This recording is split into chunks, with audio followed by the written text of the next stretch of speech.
She was young, wealthy, and hours away from inheriting a fortune, until she vanished without a trace from a moving train. No ransom, no witnesses, no clue left behind except a single, smudged lipstick mark on the window. And now, Hercule Poirot must solve a disappearance, where even the truth seems to have gone missing. Shadows across the sprawling lawns and ivy-draped walls, the estate loomed grand and timeless. In the English countryside, its weathered stones, whispering of a storied past, yet a stillness hung in the air of faint unease that Hercule sensed as he stepped from the car, smoothing his immaculate suit and adjusting his mustache with a deft flick. Sir Henry Ashford, the man's imposing master, had summoned him with a letter hinting at a matter of some delicacy. Its vagueness had Poirot's insatiable curiosity overriding any hesitation. Beside him, Captain Hastings emerged, tugging at his tie and shivering slightly. Splendid place of Poirot, Hastings remarked, squinting at the manor, though it's got a bit of a gloom about it, don't you think? Gloom, mon ami, is often the prelude to mystery, Poirot replied, his green eyes glinting with anticipation. A butler met them at the entrance, guiding them through echoing halls to the drawing room where the clink of glasses mingled with hushed voices. Pausing in the doorway, Poirot surveyed the scene with meticulous care. At the room's heart stood Isabella Ashford, a striking woman in her mid-ence, her elegant gown unable to conceal the nervous flicker in her eyes. She offered Poirot a polite smile, though her glance darted toward the door, anticipating or perhaps dreading an arrival. Sir Henry, a robust man in his 60s, gripped his cane and boomed, "Poirot, good of you to come. Bit of a puzzle, this business." His hearty tone clashed with the curt nods he gave the others, hinting at restrained impatience. Edward Langley, a cousin in his 30s, leaned against the mantel, his polished charm tinged with a rehearsed air. He sipped his drink silently, a faint smirk crossing his sharp features as Isabella excused herself, pale and unsteady, near the window. Lionel Grayson, a handsome young man, clutched his glass too tightly, his jaw clenched. Hastings whispered that he was Isabella's rejected suitor, still stung by her refusal. When she returned, he muttered a cutting remark, earning a sharp glare from Sir Henry. Aunt Beatrice, Sir Henry's bejeweled sister, lounged with a thin smile.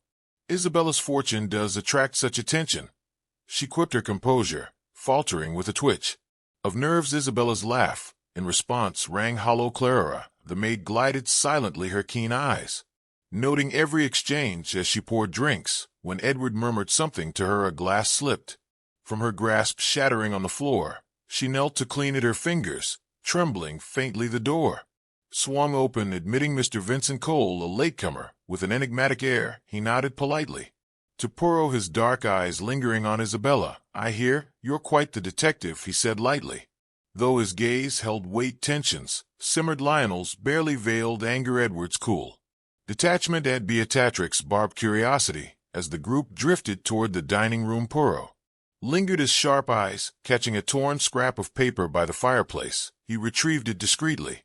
The jagged words, "must tell," and "danger," stared up at him. Tucking it into his pocket, he smiled faintly. "Ah, the little gray cells," he murmured. "They begin to hum."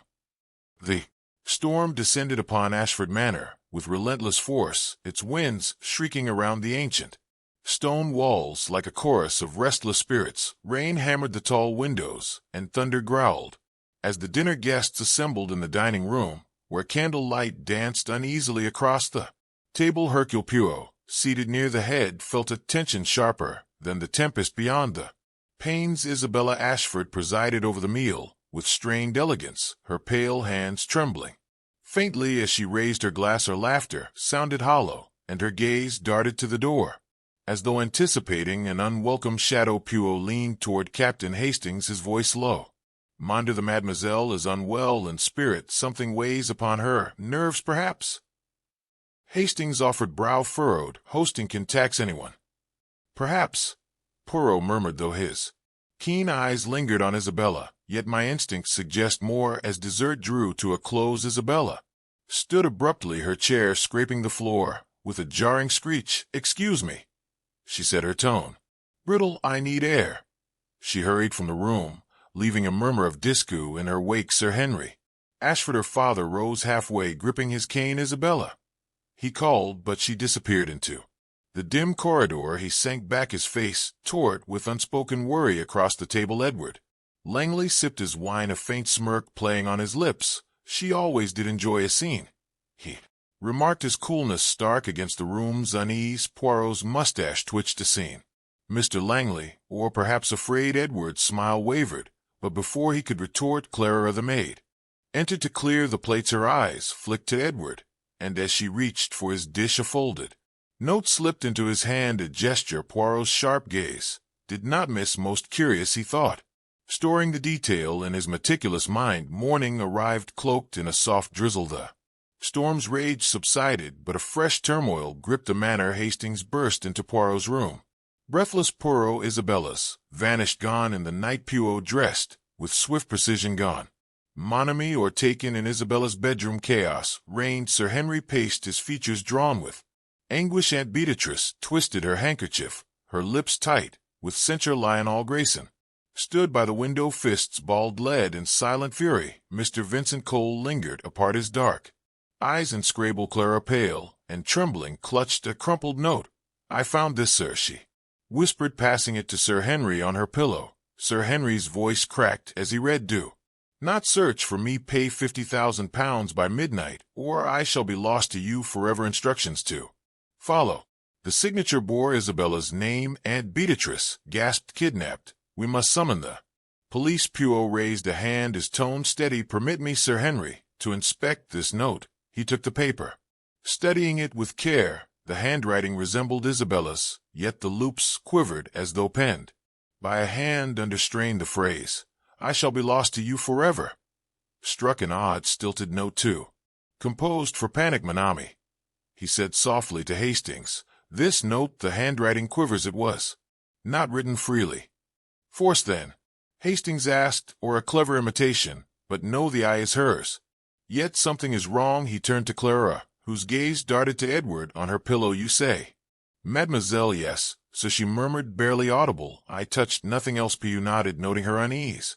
At the window he spied a faint footprint in the damp earth, slender, feminine. Then his eyes caught Edward's sleeve, a missing cufflink, the edge frayed. "The details, Hastings, they reveal what words conceal." Sir Henry's voice broke through. "Poirot, what now? Pay wait. We proceed with care." Poirot said, "The truth lurks here, and I shall uncover it."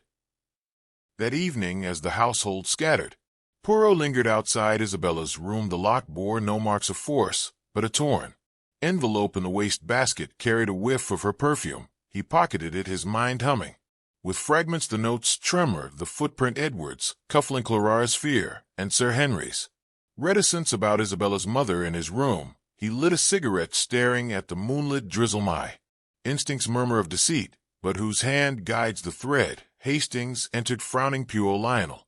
He was livid with Isabella. Could he none? Poirot cut in his rage. "Is too bold the true culprit." Whispers, not shouts. Then who? Hastings pressed Poirot's lips, curved faintly. "Patience, mon ami. The night holds its secrets, yet the storm had relinquished its fury, leaving behind a stillness that pressed against the ancient stones of Ashford Manor. Beyond the tall windows, mist writhed over the lawns, a ghostly shroud, while the air bore the rich, damp scent of earth freshly kissed by rain. Inside, a brittle peace reigned, though beneath it thrummed a current of unease. Hercule Poirot stood in the library, his small, neat figure framed by the glow of a dying fire. The flickering light danced across rows of leather-bound books, casting shadows that seemed to shift with secrets of their own. Captain Hastings hovered near the window, his honest face creased with worry. "Poirot," he ventured, his voice hushed, "this ransom demand. It's a vile business. Who could do such a thing?"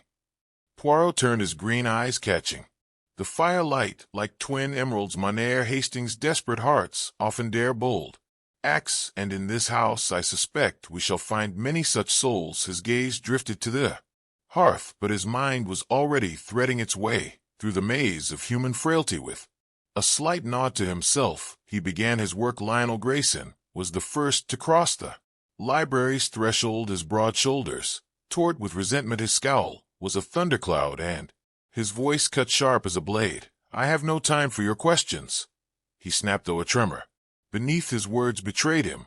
Poirot's smile was gentle, almost indulgent. "Miss Your grace in your anger toward Mademoiselle Isabella is most apparent. Tell me, how did it begin? Lionel's jaw clenched, his hand strong, capable, balling into fists. She toyed with me then. Tossed me aside. I was a fool to care, but I'd not stooped to this madness. Love can be a powerful force, monsieur. Does your temper not flare too readily? Poirot asked, his gaze piercing. A flush crept up Lionel's neck, his fingers twitching. I was angry, yes, but kidnapping, that's beyond reason. Poirot inclined his head, dismissing him with a murmured perhaps. Yet as Lionel stormed out, Poirot's thoughts lingered. A man scorned, he reflected, but not, I think, the master of this plot. Aunt Beatrice entered next, a rustle of silk and a glitter of jewels, her smile as cold and cutting as frost. Miss Poirot, she said, her tone arch, surely this is just Isabella playing the theatrical minx. Poirot tilted his head, his voice mild as spring rain. You remain most composed, madam, yet her inheritance, it is a tempting thing. No, her smile faltered, a mere flicker, swiftly masked. I manage my own affairs. Debts come and go, gambling debts linger, madam, and envy can sting sharply. Poirot countered softly, her eyes hardened though a twitch at her mouth spoke volumes. I'd never touch my niece. Blood is sacred, we. Poirot murmured, watching her retreat. But even the sacred may be profaned in the dim servants' quarters. Poirot found Clara, her hands trembling as she polished silver with feverish care. She started at his approach, her whisper barely audible. Miss Poirot, I've said all I know. Perhaps, he replied, his tone soothing, but fear dims the memory. You saw something. No, her hands stilled, her gaze darting. I saw Mr. Edward slip out after dinner. He looked secretive. And the note you passed him? Poirot asked, his voice light as a breeze. Her breath caught, her eyes wide with panic. You saw that it was nothing. Linens, that's all. Pooh's mustache quivered, a faint smile lurking, a trifle or a terror. Clara appalled, her silence a confession of its own. She shields another, Poirot thought. But who? In the conservatory, Mr. Vincent Cole awaited, a book in hand, his dark eyes meeting with a glint of amusement. Miss Poirot, I knew you'd come. VMO. Pooh's brow arched delicately. You are an enigma, Miss Cole. Your presence here, it is most convenient. Cole's smile was a riddle, calm and unshaken. I've known the Ashfords forever. Sir Henry valued my counsel on private affairs of the heart or the purse. Poirot pressed, his tone probing. Perhaps both. Cole answered unflinching, but I have no part in Isabella's disappearance. My mind ponders. Sigh, why does a man like you linger at the edges? Poirot's eyes narrowed. Cole's smile tightened, but he held his peace. A shadow in the dance, Poirot mused, but not the one leading. Lastly, Edward Langley met Poirot in the study, sprawled by the fire, with a brandy glass cradled in his hand. His ease was almost too perfect. Monsieur Poirot, even industrious, he said, his tone languid. We, and you, Mr. Langley, are a study in tranquility. Poirot observed, his voice edged with curiosity, a rare gift. Amid chaos, Edward's lips quirked. I have no reason to fret. Isabella will turn up. Your certainty intrigues, Poirot said, his gaze steady. But your cufflink, it has vanished. No. Edward's hand brushed his sleeve, his smile dimming. Lost days ago, a trifle curious. Poirot remarked, mild as milk. For I found it beneath Mademoiselle Isabella's window. Edward's eyes flickered, but he said no more. A crack in the veneer, Poirot thought, his mind alight. Later, Poirot slipped into Isabella's chamber, where silence hung heavy, broken only by the distant tick of a clock. The bed stood pristine, the ransom note now in official hands. In the waste basket he fished out a charred scrap of paper, its edges crumbling with care. He pieced together the words, must tell danger. Langley. A whisper of her perfume lingered on the fragments. His eyes fell on a small desk, its drawer stubbornly locked. Hastings, he called, his voice soft. The key, where might it be? Hastings, lingering by the door, frowned. No one spoken of a key. Precise him.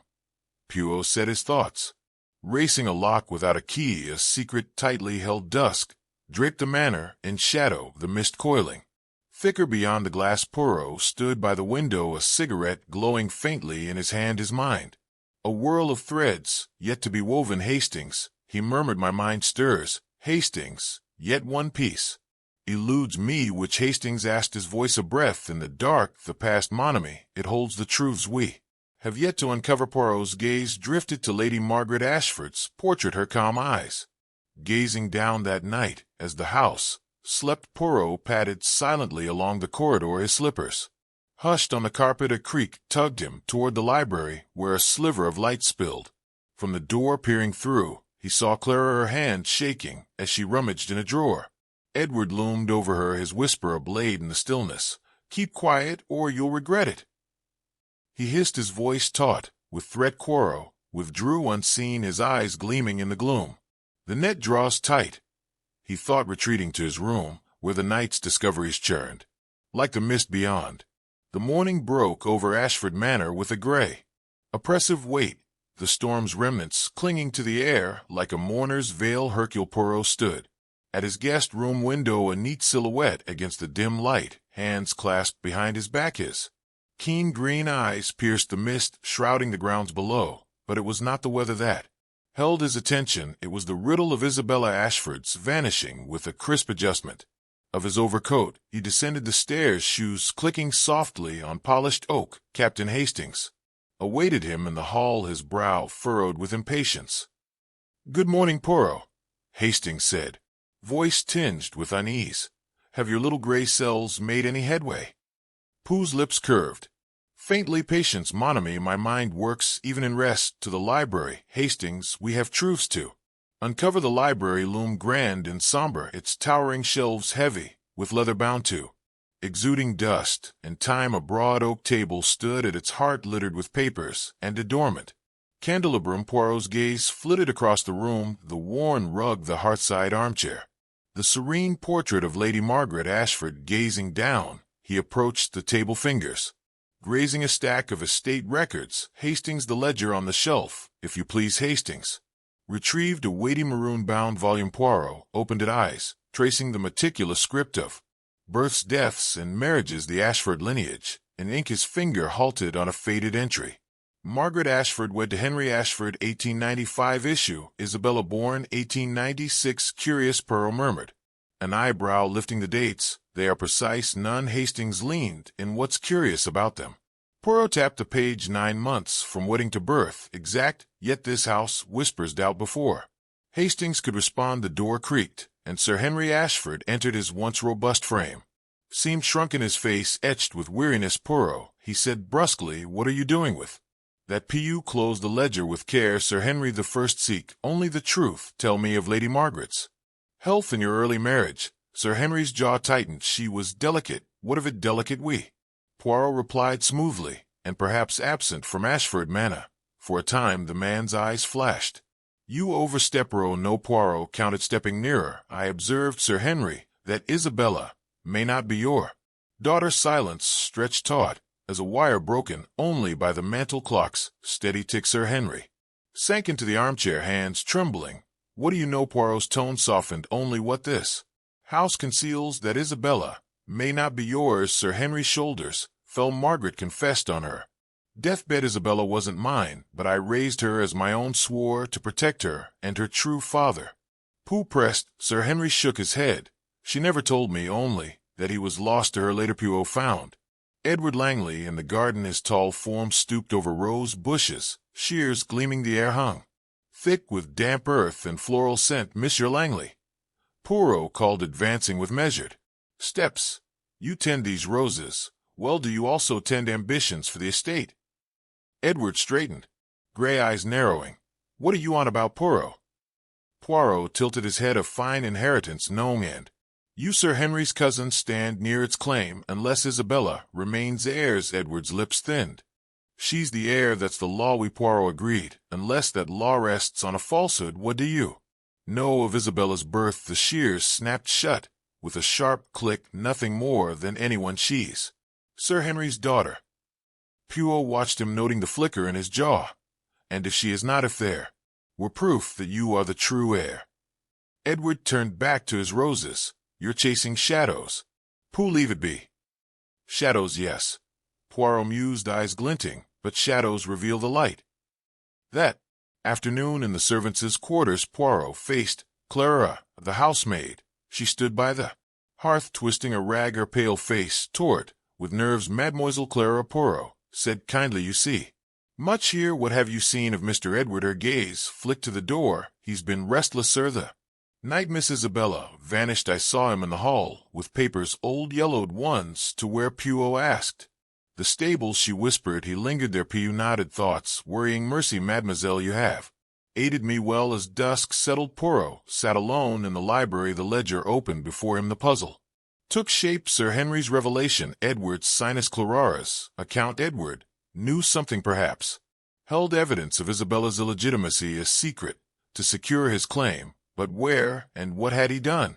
With Isabella, a rustle interrupted him. Hastings entered, clutching a folded letter. Poirot, this was behind a loose brick in the stables, addressed to Lady Margaret. Poirot unfolded it, scanning the faded script. My darling Margaret, our child must never know the truth. I leave for France tonight. Forgive me. VC Poirot said aloud. Vincent Cole, the guest. The circle tightens. Hastings frowned. But what does it mean? It means mon ami, Poirot replied, folding the letter. Edward may hold the key to Isabella's fate. Tomorrow we confront him. The afternoon sun cast a pale, reluctant glow over Ashford Manor, its light dimmed by heavy clouds that seemed to press upon the estate. In the library, Hercule Poirot sat with a letter signed VC spread before him, his small, neat hands resting lightly on the table. His fingers drummed a faint, impatient rhythm on the arm of his chair, a rare crack in his composure. Captain Hastings paced nearby, his boots scuffing the polished floor, his brow furrowed with unease. Poirot, Hastings said, stopping short. You're certain this VC is Vincent Cole? It seems too neat. Pooh's green eyes flickered with a faint, knowing amusement. Neat, mon ami, perhaps, but my instincts, they do not deceive. They suggest there are threads yet to be unraveled. We must speak with M. Cole. And then to the stables. Vincent Cole awaited them in the conservatory, seated at a chessboard where the pieces stood locked in a silent standoff there. Shadows stretching long and jagged across the table, the air hung thick with the scent of damp earth and wilting ferns, the glass walls pressing in like a trap. Cole glanced up as they entered, his dark eyes steady, his expression a careful mask. Mia Cole, Poirot began, his voice smooth as velvet. You have been most elusive. Tell me of your connection to Lady Margaret Ashford. A shadow flitted across Cole's face, but his tone remained even. She was a friend. I advised her on financial matters. Nothing more. Poirot's mustache gave a slight twitch, and yet he said, producing the letter with a graceful flourish, this suggests something deeper. A child, perhaps. Cole's jaw tightened, a muscle pulsing beneath his skin that was private, long buried. It has no bearing on Isabella's disappearance now. Poirot's voice sharpened, slicing through the air. But if Isabella is not Sir Henry's daughter, the inheritance shifts, does it not? Cole surged to his feet, the chessboard trembling as a pawn toppled. I've said enough. Leave the past alone. Poirot's gaze remained piercing, his tone insistent. And yet, Mr. Cole, you returned to Ashford Manor at a most opportune moment. Why now, after so many years? Vincent's composure cracked, a flicker of guilt crossing his face. I heard whispers that Edward Langley was digging into Isabella's past, her birth. I feared what he might do if he uncovered the truth. I came to protect her, or to face Sir Henry. At last, Poirot's brow arched. To protect her, or to claim her? Vincent's shoulders sagged. Both, perhaps, but I swear I had no part in her disappearance. As Cole stormed out, Hastings turned to his companion. He's hiding something, isn't he? Poirot murmured, his gaze distant.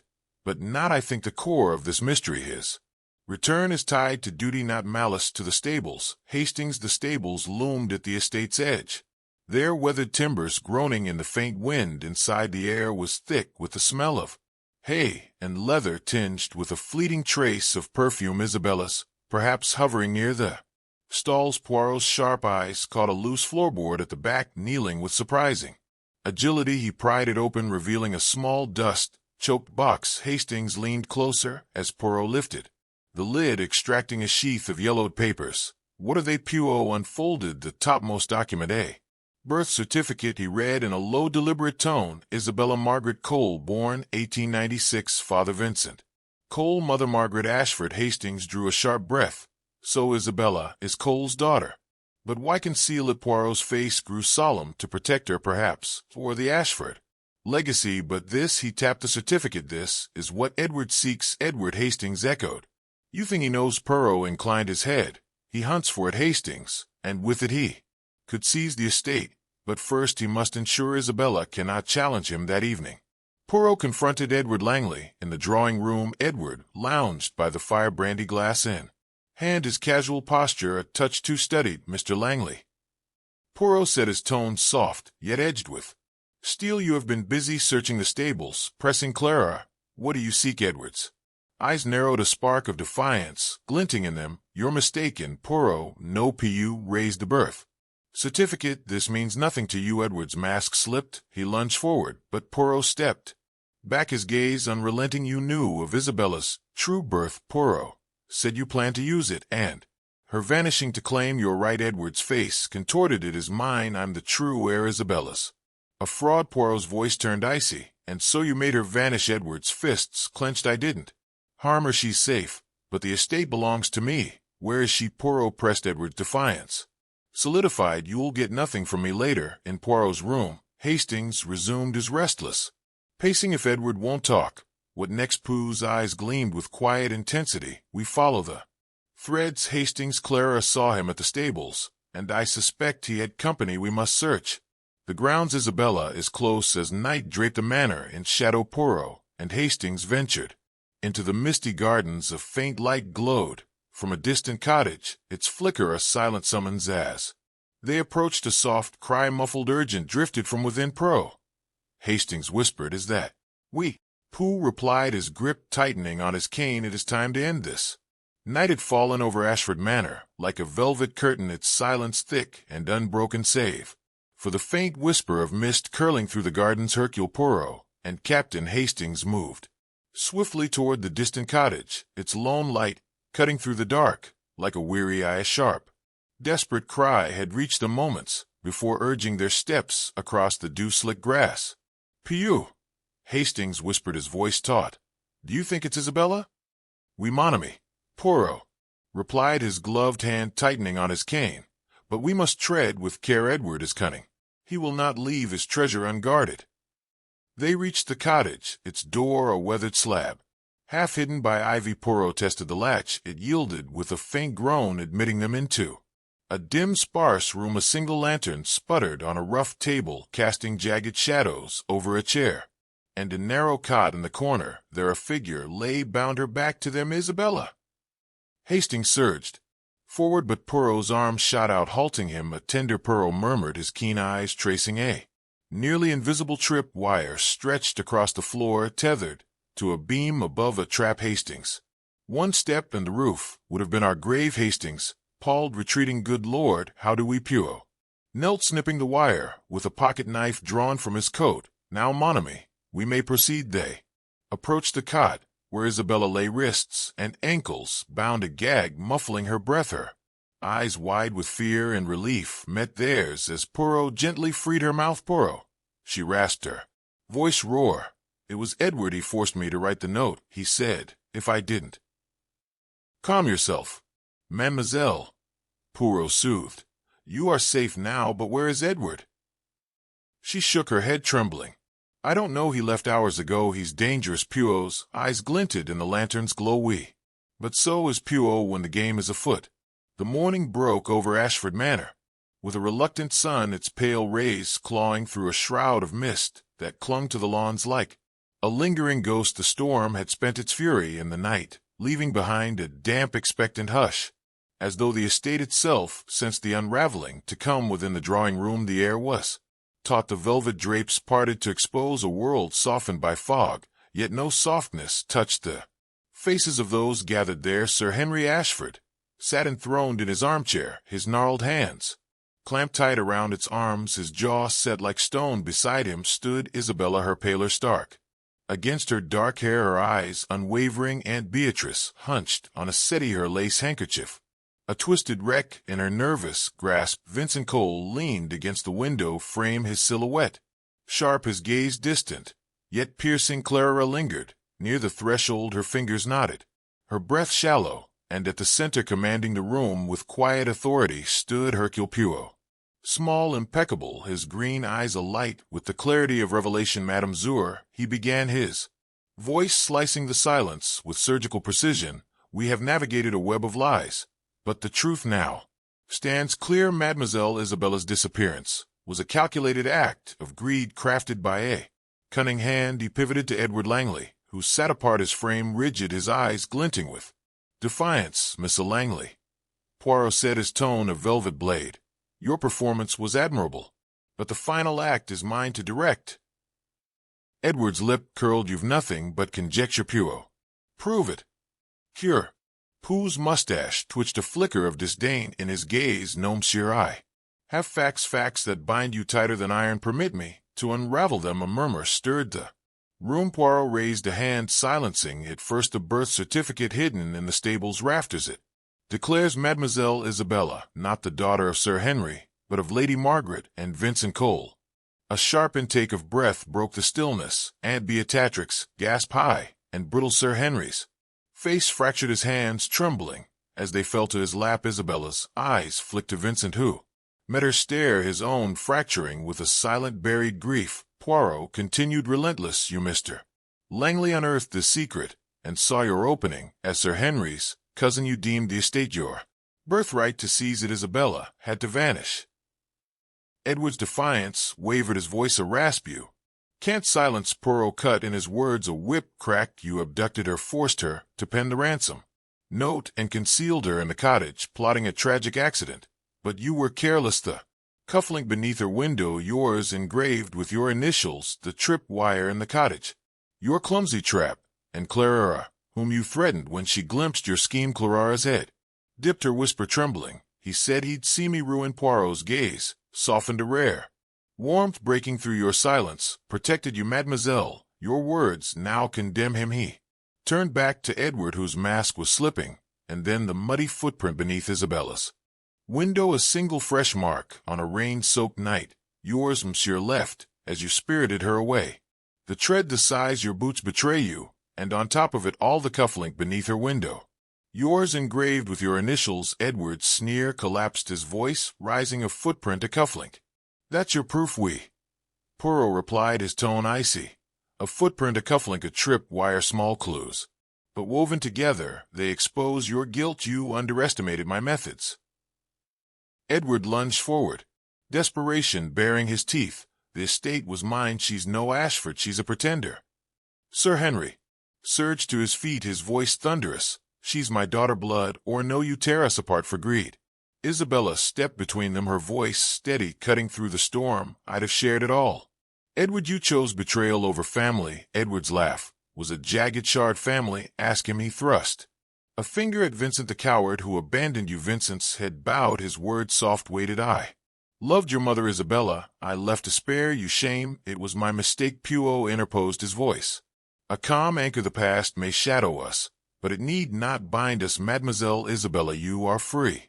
The truth has liberated you." As the authorities closed in, Edward's protests dwindled to a snarl, swallowed by the hall's echo. Poirot faced Sir Henry, his tone gentle. "You have borne much, monsieur. Now you may mend." Sir Henry gripped Isabella's hand, his eyes, "What she's mine, Poirot, always will be." Poirot inclined his head, a faint smile curving his lips. "The heart knows its own, monsieur." Later, as Poirot and Hastings stepped onto the sun-washed drive, Isabella approached, her face alight with quiet strength. "Morrow, you've given me more than freedom. You've given me peace." Poirot bowed, his voice soft. "It is my purpose, mademoiselle, but take care. The heart's mysteries are the deepest of all." The car awaited, and as they settled in, Hastings cast a glance back at the manor. "A devilish knot, Poirot, you untangled it brilliantly." Poirot's eyes gleamed, his mustache tilting upward. "My mind, Hastings, it pierces the fog, and the truth, it always prevails." The engine hummed, and Ashford Manor receded into the mist, its secrets laid bare, its wounds left to heal. And so, dear listeners, the mists of Ashford Manor, unveiling the light of truth with his unrivaled brilliance, Hercule Poirot has sliced through a web of greed and betrayal, exposing Edward Langley as the mastermind behind Isabella's abduction. The estate, once a theater of secrets and strife, now rests as a monument to justice. Reclaimed as the storm fades and dawn touches the ancient stones, we leave the Ashfords to mend their fractured bonds, their hidden pasts laid bare. If this nocturnal journey has enthralled you,